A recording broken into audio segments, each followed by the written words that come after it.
L'UTMB, c'est une très belle course, mais aujourd'hui, on assiste depuis plusieurs années, et je le répète chaque année, à une fuite en avant.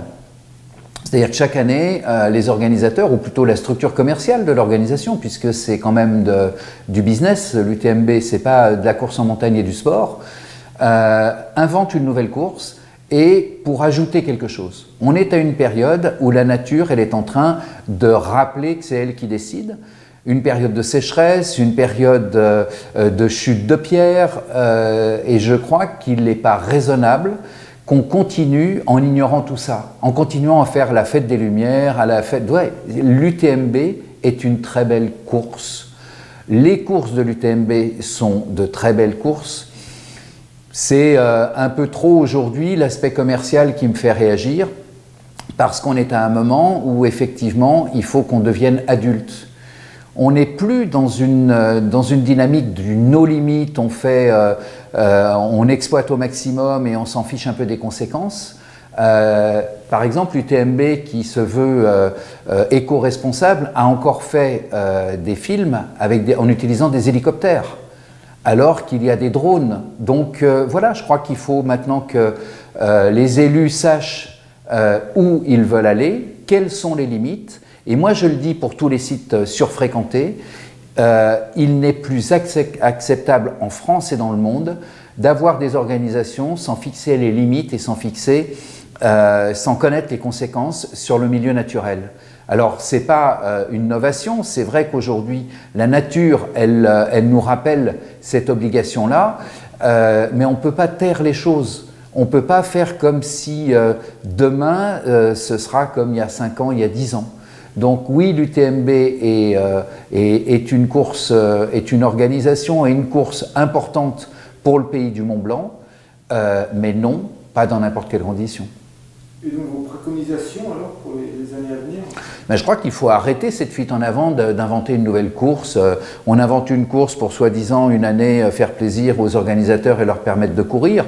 Oui, mais c'est quand même, on met dans la nature 10-12 000 coureurs dans une nature qui est sèche, où la faune est un peu en détresse avec un manque d'eau.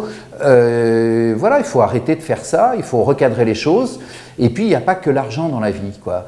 Les intérêts économiques des organisateurs, c'est une chose, il faut effectivement qu'il y ait un équilibre économique, mais ça ne doit pas se faire sur le dos de la population locale, et ça ne doit pas se faire sur le dos de l'environnement magnifique dans lequel nous vivons. Alors par rapport à la réflexion sur l'UTMB, seules quelques communes sont concernées, donc je laisse à mes collègues le soin de se prononcer là-dessus.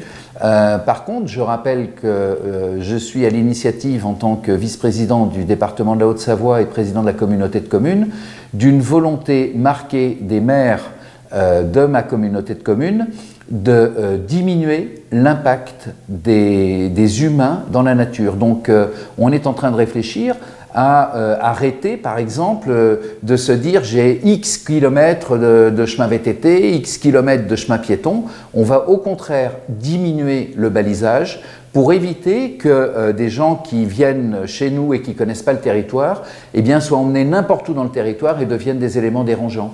Donc de maîtriser les courses qu'on a dans la nature, comme on sait le faire par exemple à Saint-Gervais. À Saint-Gervais, on sait que la montée du Nid d'Aigle ou la Montagnarde, on limite le nombre. Eh bien, on limite le nombre. Mais effectivement, ce sont des courses qui sont organisées par des associations. On n'est pas tout à fait dans la même dynamique que l'UTMB, qui est une opération commerciale et qui répond à des règles économiques que je comprends. Mais c'est peut-être aussi la limite de la compréhension entre l'intérêt public et le monde économique.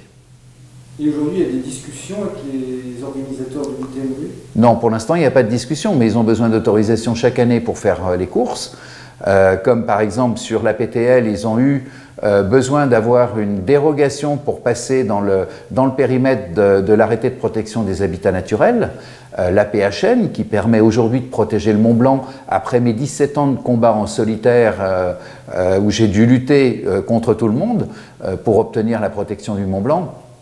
Voilà, donc peut-être qu'il va falloir revoir les tracés, il va falloir revoir le nombre de participants. Voilà, on n'est pas dans une course urbaine, on n'est pas au marathon de New York. On est en pleine nature. Donc respectons l'environnement. Qu'il y ait 5000 personnes de plus au marathon de New York, ce n'est pas un problème. Et encore, eux, ils limitent le nombre de participants au marathon. Et pour finir, un petit mot sur le classement du pays du Mont Blanc à l'UNESCO. Dans tout ce que je dis, et ce que je dis depuis des années, le classement et la volonté de classer le massif du Mont Blanc au patrimoine mondial de l'UNESCO nécessite qu'auparavant, on soit méritant. Il n'y a pas de récompense si on n'est pas méritant. On n'a pas le bac si on n'a pas la moyenne. Donc aujourd'hui, l'état actuel du pays du Mont Blanc, quelles que soient ses facettes, ne permet pas d'aller dire à l'UNESCO nous sommes méritants de cette reconnaissance. Alors, je me dis, ceux qui véhiculent cette envie de classement, c'est parce qu'en fait, ils veulent des clients en plus. Parce qu'on sait qu'à chaque fois qu'un site est reconnu par l'UNESCO, il a une lisibilité internationale. Aujourd'hui, c'est vrai que le pays du Mont Blanc n'a pas une lisibilité à l'international. Je ne sais pas si c'est une bonne ou une mauvaise chose. Et d'avoir une reconnaissance par l'UNESCO va amener, et si on fait le parallèle avec les autres sites, Bordeaux par exemple, 30% de clients en plus. Est-ce qu'aujourd'hui, on est prêt à avoir 30% de clients en plus au pays du Mont Blanc? Est-ce que c'est notre volonté? Voilà les vraies questions. Alors quand on aura répondu aux questions, quand on aura traité les problèmes de pollution, de zones à faible émission mobilité, quand on aura réglé les problèmes de stationnement, de transport public, tous ces problèmes-là, on pourra effectivement dire on devient un peu plus exemplaire et à ce moment-là, on sollicite votre reconnaissance.